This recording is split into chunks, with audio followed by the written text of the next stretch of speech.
Bullock Hall was built in 1839 by the slaves of Major James Stevens Bullock. It is a prime example of Greek Revival architecture featuring 4 Doric columns and a triangular pediment.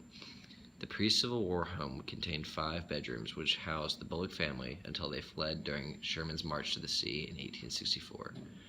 The remodeled version of the house has different artifacts from the Bullock family, depicting the simple life of a Southern family. Major Bullock's grandfather, Archibald Bullock, was a vital player in the American Revolution, even having been invited to sign the Declaration of Independence. He declined the offer, however, due to his involvement in local conflicts in Georgia. Major Bullock, with his construction of both Bullock Hall and a Presbyterian church, as well as his active participation as a citizen, made him vital to the growth and development of the city of Roswell. In 1864, local landmarks such as Roswell Mill were destroyed as a result of Sherman's March to the Sea, and Bullock Hall was seized by the Union to be utilized as living quarters for their soldiers. As a result, the remaining Bullocks were forced to flee their home. After the Civil War had come to a close, Mittie, a granddaughter of Major Bullock, returned to Bullock Hall in 1868, and the new owner allowed her to take one possession from the house in remembrance. She chose her mother's prized glass doorknob. The city of Roswell ended up buying the home in 1977, and since then it has been a hub for many historians and famous individuals.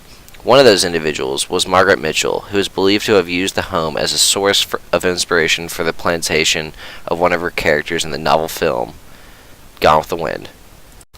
Another notorious family with ties to Bullock Hall are the well-revered Roosevelts. Theodore Roosevelt Sr. visited Bullock Hall when he was 19 on a trip with his friend and met Mittie Bullock, who he eventually married in the dining room of the home. Every year there is a reenactment of the wedding to commemorate the role the plantation had on producing such an iconic American family. Together, Theodore and Mittie had 4 children, one of whom became the 26th President of the United States, Theodore Roosevelt Jr. In 1905, Teddy Roosevelt visited the hall to see for himself the place where his mother spent her earlier years. Bullock Hall is one of the few houses in North Georgia that was built by the hands of slaves. Major Bullock's slaves were housed in small cabins on the property. These living quarters have since been reconstructed to give viewers a better understanding of the daily lives of the slaves, but even today the condition of the quarters is very poor. For 30 slaves to be living in 3 buildings, the living proximity would have had to have been very cramped.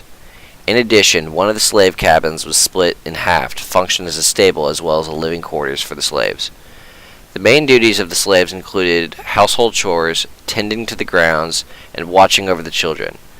Most of the records of the slaves have been lost, and therefore the names and lineage of the slaves has been long since forgotten. There's a noticeable trend among both the display of the house and the information given to us by the tour guide. The house was decorated for Christmas and with camping supplies to commemorate the 100th anniversary of Teddy Roosevelt's national parks. These decorations littered the main house and left out a key portion of the site, the slave quarters. This was likely due out of respect, but it could also be indicative that the city views the slave quarters as a side display. They don't want to taint the holidays and the cheery atmosphere with a side of history that people would rather ignore due to their internalized guilt and shame. The tour guide, when giving her information, focused on the Bullocks and the Roosevelts and how they had built and settled the home, as well as the great impacts they had on both the city of Roswell and the country itself. Not once did she mention the slaves or their role in the household. The only brief information we could gather on the slaves of Bullock Hall is in the single pamphlet offered and the few plaques scattering the slave quarter display. Even then, the emphasis was on how well the slaves lived and how well they were treated by the family. Overall, it was almost sugar-coated to ease the tourist experience. Never did they mention or dwell on any harsh conditions or hardships that the slaves had to endure. Whether this was done to paint the home in a better light or to provide an overall more positive experience for the tourists and visitors cannot be determined. Very poor lighting, making the posters that contained information regarding the slaves difficult to read. The lights in one of the rooms had to be turned on, and even then the lighting did not make much of a difference. This sheds a light on the fact that the city of Roswell is attempting to sweep the slavery of Bullock Hall under the rug. By darkening the rooms of the slave quarters, tourists are less likely to spend an adequate amount of time in the room if they even do enter. It also makes it more difficult to view and access the information about the slaves. The information provided about slavery was also very nonspecific to Bullock Hall. All of the information discussed slavery in the South in general, not how slavery was at Bullock Hall specifically. This is indicative of how the city of Roswell wanted to separate and distance Bullock Hall from slavery. They wanted to disassociate the house and its history from slavery. By delving deeper into the specifications of slavery at Bullock Hall, a tie between Bullock Hall and slavery would be more apparent.